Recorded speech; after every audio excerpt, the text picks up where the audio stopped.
এজবাস্টনে কখনো জিততে পারেনি ভারত। এখানে 8টি টেস্টের মধ্যে একটিতেও জয়ের মুখ দেখেনি টিম ইন্ডিয়া। কিন্তু এইবার এই পরিসংখ্যান বদলানোর সুযোগ এসে গেছে শুভমান গিলদের সামনে। তারা কি পারবেন ইতিহাস বদলাতে?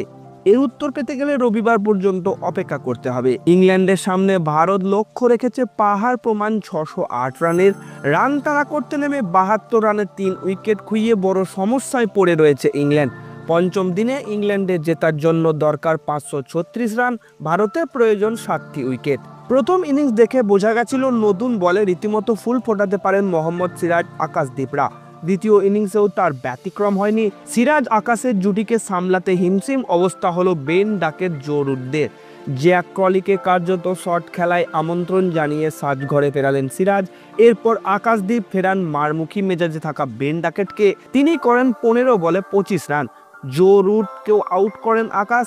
চতুর্থ দিনের শেষে ক্রিজে রয়েছেন অলি পপ এবং হ্যারি ব্রুক।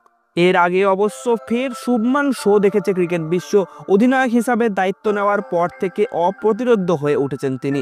প্রথম ইনিংসে 269 রান করেছিলেন, দ্বিতীয় ইনিংসে করলেন 161 রান।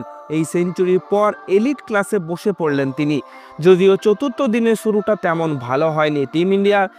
তাড়াতাড়ি ব্যাট নামতে হয় তাকে, কারণ মাত্র 26 রানে সাজ ঘরে ফেরেন করুণ নায়ার।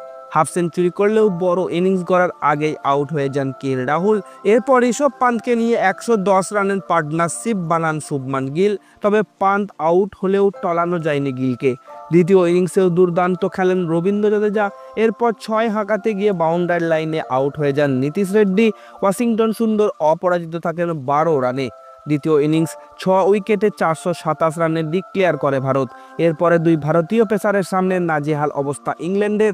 ভাগ্য সহায়ক হলে আরও উইকেট পেতে পারেন তারা। তবে পঞ্চম দিনে বৃষ্টির সম্ভাবনা রয়েছে, এমন পূর্বাভাস কিন্তু ভারতের ম্যাচ জয়ের লক্ষ্যে বড় বাধা হয়ে দাঁড়াতে পারে।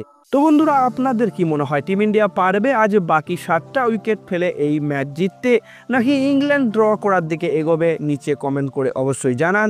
ভিডিওটি ভালো লাগলে লাইক করুন, চ্যানেলটিকে সাবস্ক্রাইব করে পাশে থাকা নোটিফিকেশন বেলটি প্রেস করতে ভুলবেন না। ধন্যবাদ।